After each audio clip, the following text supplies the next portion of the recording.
Let me begin with a statement that is a true statement, and I hope you all remember it. Muscle knows no age. In other words, whether you're 9 or 90, you can have a strong, fit, healthy body. It's not a bad idea to Google 100-year-old athletes and just have a look at what they're doing, because no one here is actually 100.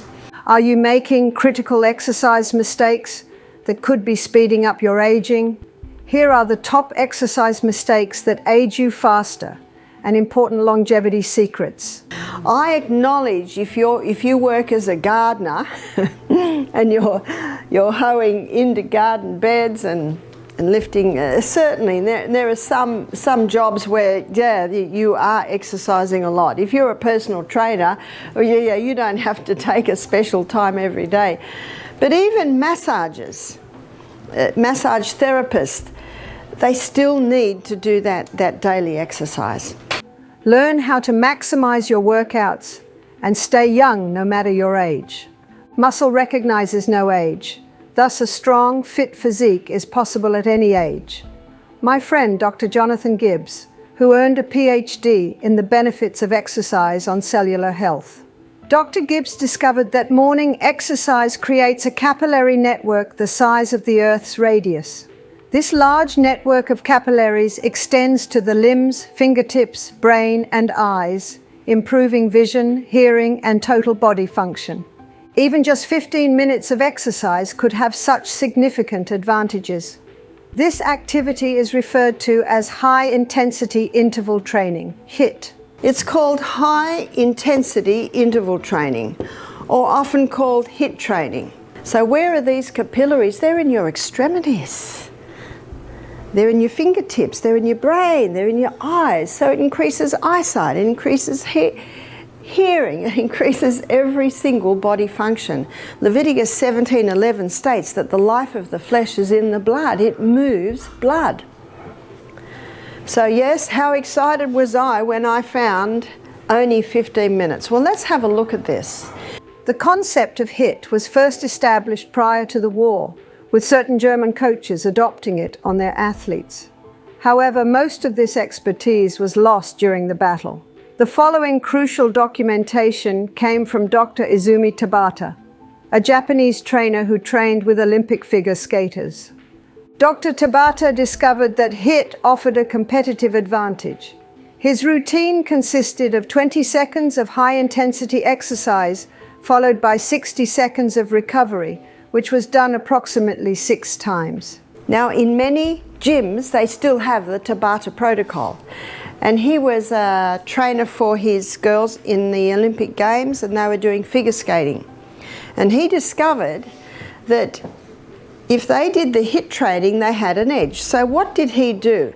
So the high intensity, he got his girls to do that for about 20 seconds. The recovery was probably 60 seconds, and the cycle, meaning it's done for a cycle of, would be about 6. So that's 6 cycles of 20 seconds high intensity, 60 seconds recovery.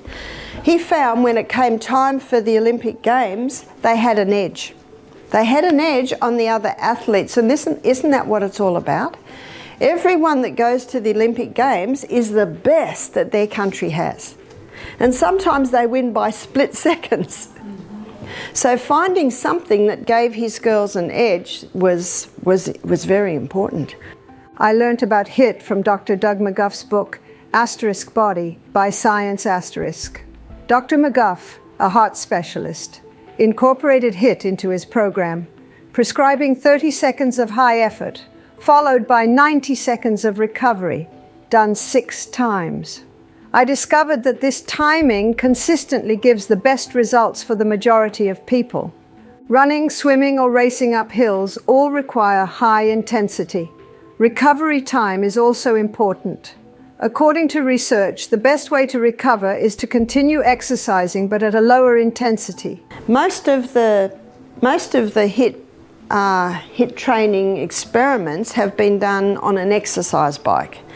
So if someone's a little unsteady on their feet, their ankles, their knees, their hips not working well, the exercise bike, they're able to hold on, they can go as fast as they can, and then they do the recovery time. So what is the high intensity? It's running for your life. It's going for as hard and as fast as you can, whether that be swimming, whether that be running up hills. So what's recovery time? Well, the research shows that the best recovery time is when you're moving a bit.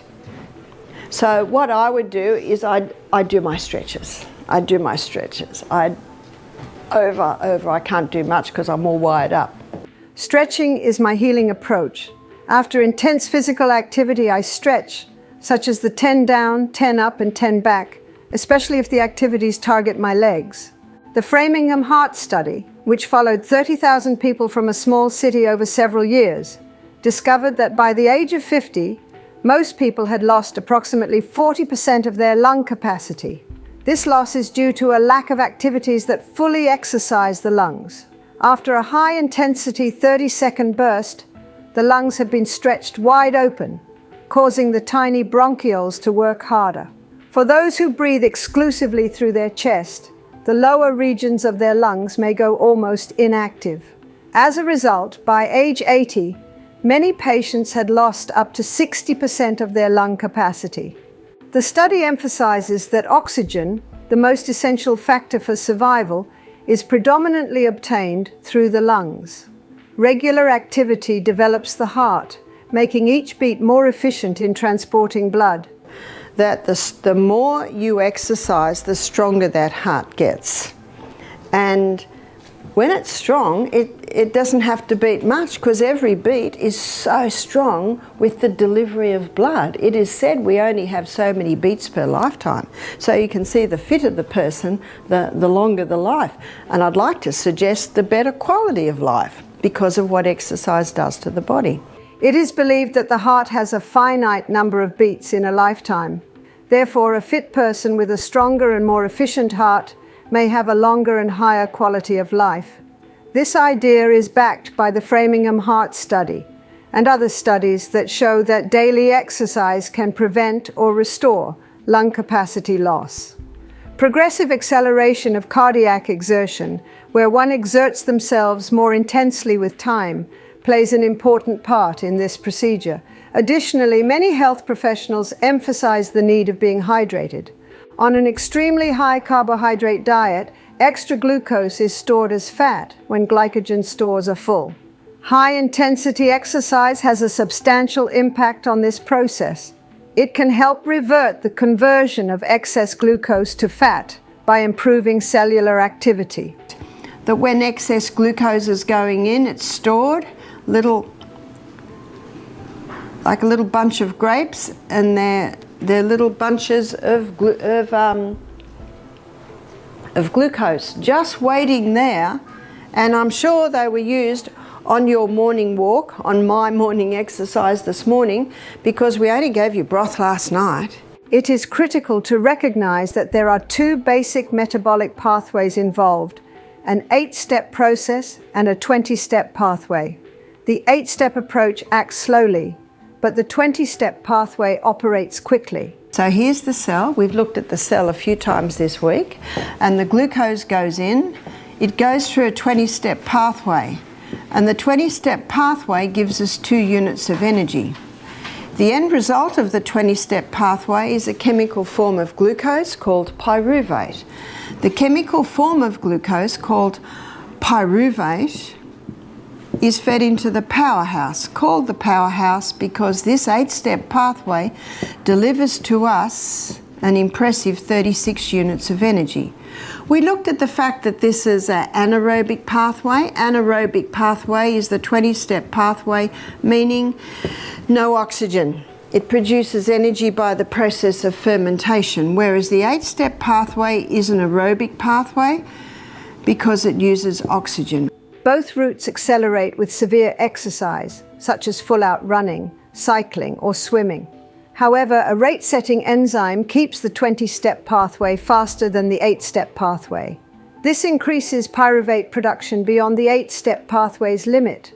As a result, any extra pyruvate is stored as lactic acid, While lactic acid can accumulate and create discomfort, it is a normal element of the metabolic process during high-intensity exercise.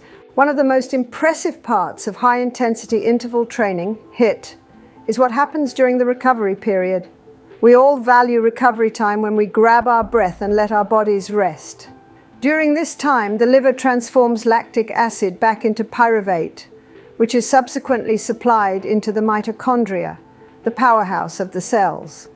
This means that your cells continue to burn fuel even after they recuperate from the intensive workout. The liver converts that lactic acid back to pyruvate and feeds it into the powerhouse, which means when you're in recovery time, your cells are burning just as much fuel as when you're running for your life. Isn't that good news? That's good news, but there's other good news too, and that is, it's mopping up your lactic acid. This is wonderful news, since it helps to remove lactic acid before it accumulates in your tissues. So this form of exercise is the best form of exercise for many reasons. And one of the reasons it gives the athletes an edge, one of the reasons it's going to give you an edge on your day, physically, spiritually, emotionally, mentally, one of the reasons it does that is because not so much, well, definitely what's happening in high intensity, but what's also happening in recovery time. As you near the finish of the first 30 seconds of high-intensity activity, your glycogen stores are drained. By the end of the second 30-second interval, these stockpiles have been considerably exhausted, and the body needs additional fuel. To counter this, the body secretes human growth hormone, HGH. The human growth hormone is very active when we're growing. But when we stop growing, I stopped growing at 16, that probably doesn't surprise you, it goes into retirement. But when you do the high intensity exercise, it's pulled out of retirement. Let me show you what it does. What the human growth hormone does is it causes a release of hormone-sensitive lipase. Hormone-sensitive lipase is an enzyme that breaks down fat cells.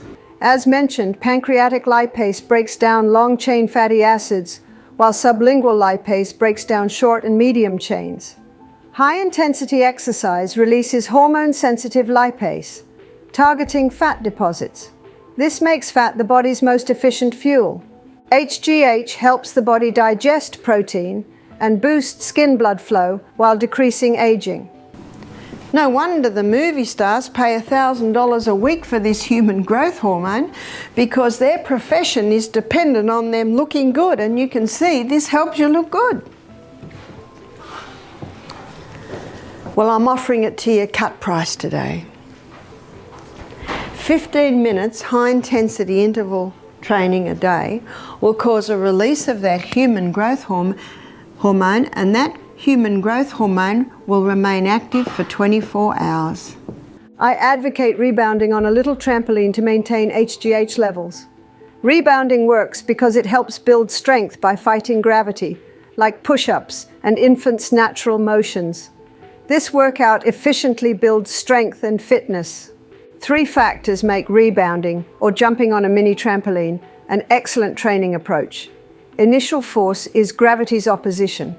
To build strength, jump on a rebounder and regularly defy gravity. You can also start by this, just going like that. But this little one's called the health bounce. But when you start jumping, when you're to the height of your jump, every gate opens. And when you hit the mat again, every gate closes. The second force is acceleration. Jumping off the mat works your muscles hard.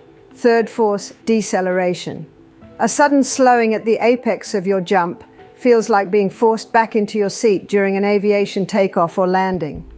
According to Albert Einstein, gravity, acceleration, and deceleration affect every cell in the body. You only have to rebound for 1 minute in the morning to get that lymphatic system activated for the whole day.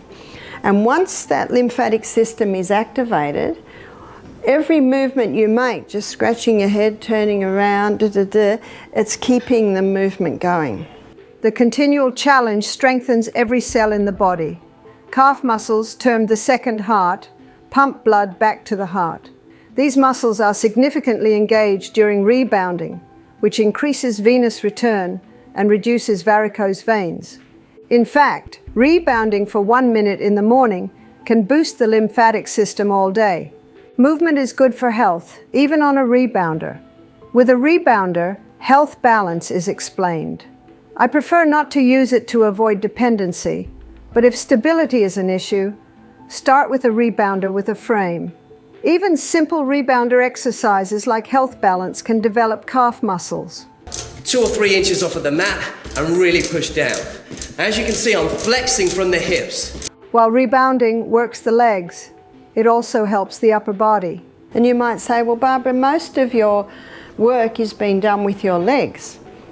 What about your upper body? It's all affected, but let me show you how you can strengthen your biceps. So you jump with your palms down. As you jump, that strengthens the bicep muscle. Yes, you can do your triceps too, and that's where you put your palm up and you jump with your palm up, and that strengthens your tricep muscles. And often I will twist as I do it, so I twist like this, and that helps with the spine. You can also strengthen your eyesight. How do you strengthen your eyesight? So right now, looking out that door there, I will focus on that tree. I'll focus my eyes on the leaves of the tree, and so when I'm doing it, the tree is standing still, but the big trees in the background are jumping, and that lamp's jumping, and that lamp's jumping. So what I'll do now, after 10 jumps, I'll focus on that lamp, and I'll keep that lamp still, and the leaves that were still before are now jumping in the peripheral. Can you see what you do? By following these tips and correcting these fitness faults, you can maximize your workouts and stay young. Remember that your choices today will define your lifespan and health. Use these tips right away to fulfill your potential and live younger. Subscribe and follow us for more content like this.